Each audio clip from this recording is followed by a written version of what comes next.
Good morning, everybody. It's Signal Centre Talking Ball. It's the 24th of September. I'm Joe Neighbour, joined by Ian Coleman and Steve O'Hare. Good morning, guys. Morning. How are we? Yeah, all right. All right. Excellent. So, Wet and windy. yeah, a bit wet down south too. Just cleared now. Just cleared. I might be able to get out from a walk. It looked a bit wet this morning, though. Yes. Poor kids having to walk to school in that. Never mind. Okay, so selling in stocks last night, it all picked up a little bit of steam on the downside.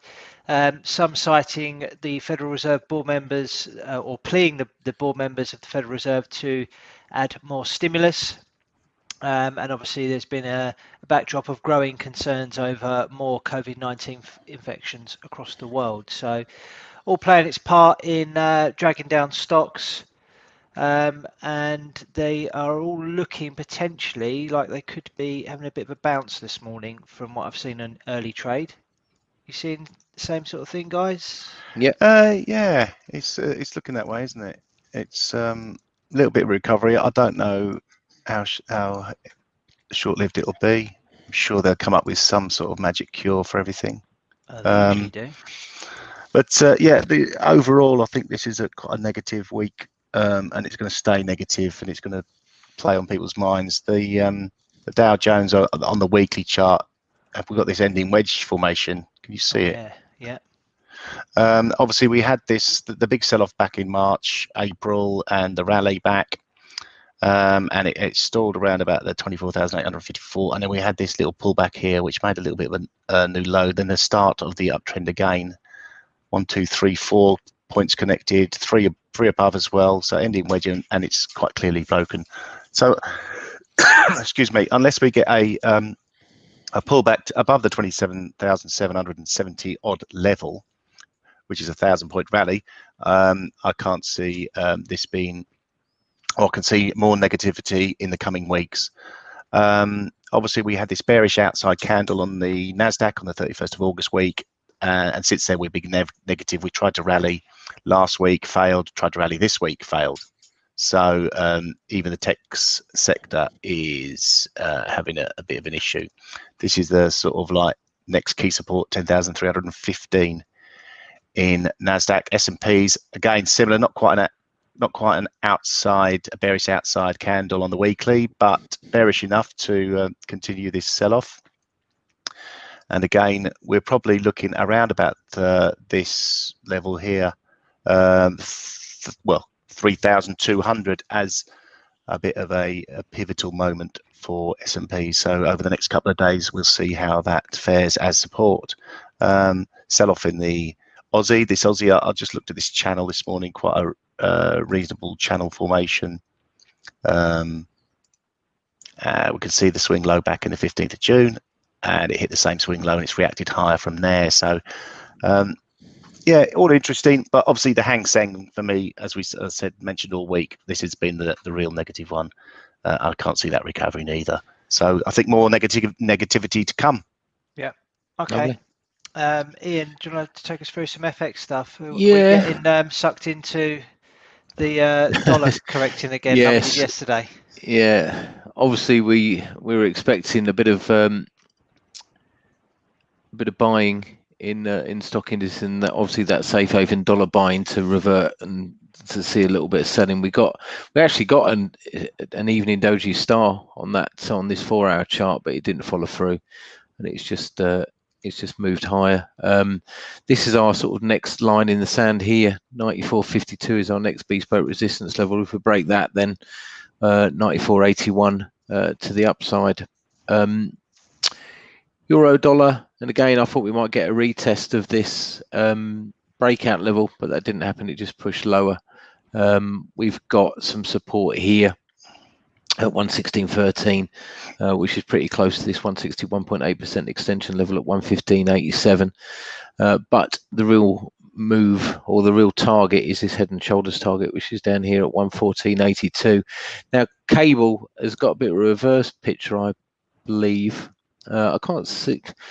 Fundamentally, you struggle to buy sterling, but maybe the bad news is over. I was quite interested in this chart. This is the daily chart. Forget all of these. These are my these are just madness. If you look here, previous swing high, 126.47, 126.43. So quite solid. And then again here to a certain extent. So what was resistance should now become support. We've got a 38.2% fib here. And I think this is a retracement, not an impulsive move lower. And if we go to this chart here, I think we're completing 5 waves. That fourth wave could have been there, I suppose. But the most important thing is we've got a 261.8% fib located at 126.50, which is literally a couple of ticks in front of that previous resistance zone, which now becomes support. And if we look at correlation, euro sterling, this is probably the most interesting one, this chart here. So 5 very impulsive waves to the upside. Are we going to see a bigger correction lower now? A breakout, and we've seen a retest of that breakout level this morning. So I'm wondering whether or not that's going to be sort of a base for sterling and euro sterling to move lower as we move lower out of that head and shoulders formation. So basically just using correlation. If you look at euro yen, we mentioned this yesterday, we said we're probably in for a sort of little period of consolidation. It's a 161.8% fib, but again, there's no real reason to be buying into this, I don't think. 121.80 is the target level. If you look at dollar yen, and that'll finish my waffle, bespoke resistance here, 161.8% extension there. So we are getting a correction to the downside in dollar yen, but I think this is more interesting up here. And this is not going to be on yen weakness, I don't think. I think it's going to be more like on dollar strength as we run to that safe haven again. So yeah, I think more of the same apart from sterling, basically. Okay, excellent. There's no news out today with regards to sterling. There's no speakers, so I can't see a we've catalyst. got Rishi Sunak speaking today. All right, okay.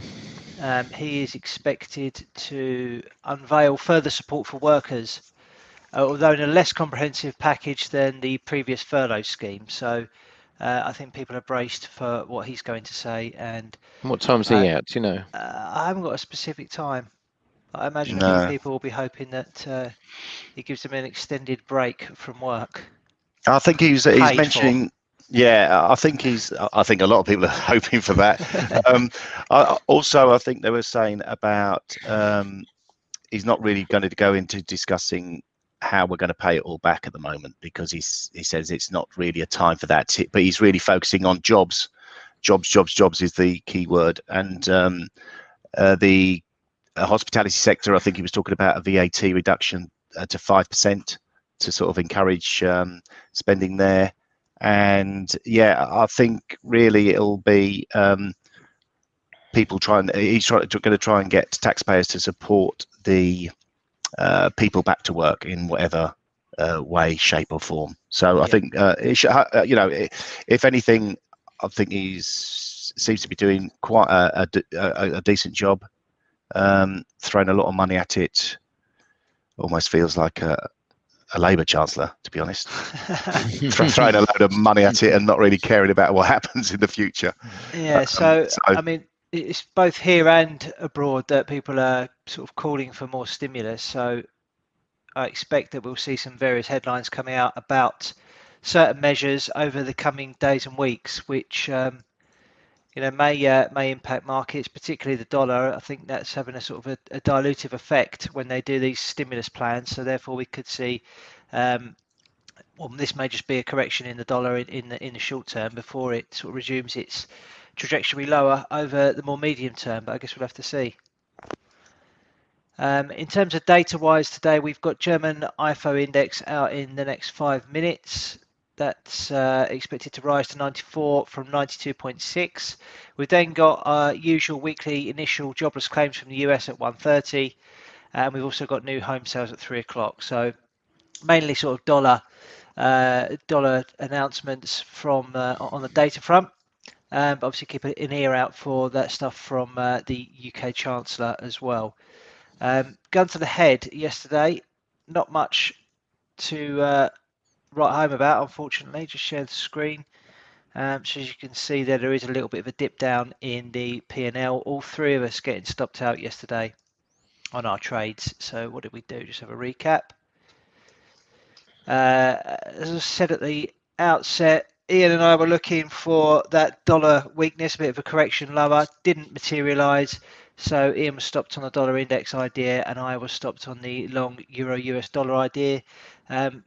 Kind of being tempted back into that again today by the price action over the last couple of hours or so, but we'll come on to that shortly. And more selling in the US indices yesterday, as we touched upon as well. So Steve was stopped out on the Nasdaq. So let's get back on track today, guys. Who's got a humdinger for us? Ready? Yeah, go on in. I've already got mine on the chart, but There you go. cable. I'm just I'm going to go for Rishi. Go Rishi. Buying cable at 127.29, targeting that 38.2% fib, which is 129.83. We'll stop at 126.30, which is just below that aforementioned previous resistance. Now becomes support from April and May. Lovely. 2.59R. That would do very nicely. Steve, you got one ready for us? No, you go ahead. Yeah, you go. Okay. I mean, I was going to go sell gold, but I'm holding back on that. Go on. Quite interested in what's going on with the indices this morning. Obviously, they had a fair bit of selling over the last week or so. This is the CAC, and there's two ways of looking at this. This is the daily chart here. So we've got this wedge first of all, which is broken down, but also we have this key low here from the 31st of July, which arguably is doing a bit of a job of support. And if we look at the formation of the candle, chart's not on, Joe. That would help, wouldn't it? That's the wedge I was talking about on the CAC. So this is the daily chart. We've seen the breakdown here, looking pretty horrible. But then if we look across to the left, we've got this support here from the 31st of July, which if we look at the formation of the daily candle as it stands, it's obviously very early in the day, but we have to make these calls early on. Potentially a bit of a hammer candle forming there in line with this support level here. So based on that, I'm going to buy it. It is counter trend and speculative, but I'm going to buy it here at 47.89, placing a stop below the lows from this morning at 47.25, and target a move the underside of these lows here, around here. Come on, line. Just going to go a little bit above that because the R needs to be a bit better. So 49.38, 2.3 R from here. That's my idea for today. Steve. I'm just going to go for a bit of a contrarian trade in terms of what I feel about the long-term or medium-term move in gold is higher. But I think this is quite a clear descending triangle formation. We broke this morning, this level, this support level comes in at 1863. And we're below it at the moment. So we're probing a bit lower. We can see in the last hour or so, we've had a little bit of a correction higher from just below the 1850 level. I think the intraday trade was selling a break of 1848. So I think really I'd like to get short of this here, right now, and target a bit of a stronger reaction lower. If we get more dollar strength, then this will work nicely. 1861 getting short. The stop will be at 1870, so quite a I'll do 71. There we go, 1871. So that'll be a break above the 2 o'clock candle and targeting a move to 1801. So going for a 6-to-1 shot today. If we do get dollar coming back stronger, then this should play out nicely. You could get in a break of that 1848 level. Just saw on the live squawk, Swiss National Bank have had their morning meeting. The franc is highly valued, willing to intervene more strongly in FX markets, and we've seen a sort of bit of a sell-off in the Swiss franc on the back of Did that when last you half saw a hour. headline from SNB, Steve, did that send shivers down your spine? Flashbacks of a... Yeah, a little bit. I always like, I don't know, overall, I've done better out of headlines from SNB than I've done out of, that I haven't. So Yeah. one of the best ones was on the floor when I saw they cut rates and no one else saw it. So that, all in all, I don't mind it. It does Fair bring enough. back a little bit of a shiver though. Now that I understand what a currency market is, it does bring back a bit of a shiver. On the live floor, I didn't understand anything like that at all. Just new numbers. Fantastic. Okay, so there's a roundup of what we've done today. Steve is selling gold at 1861. Ian is buying cable at 127.29, and I've gone long of the CAC at 47.89. So I'll post that into the blog along with today's video. Anything else, guys, to add before we a bit wrap light it on up? news, really, isn't it? Yeah, obviously coronavirus is continues to dominate headlines and fears of a second wave. President Trump is doing his best to cancel the election by looks of things. Is he? So, Yeah. not cancel it, but he's sort of throwing all sorts of Fake news at it. oh god, it's By the book. insufferable. Yeah. Yeah. What was he? I think he was talking about having loads of lawyers involved in everything just to make sure it was all legal. Blah blah blah. I don't know what he's doing. France have added a bit more restrictions to their country over there. They've closed bars and restaurants in Marseille and Provence for now, and Paris gatherings have been banned by there should be no more than 10 people. So they're taking it obviously a bit more seriously, and I think we'll probably see more action in the UK over the coming weeks as well.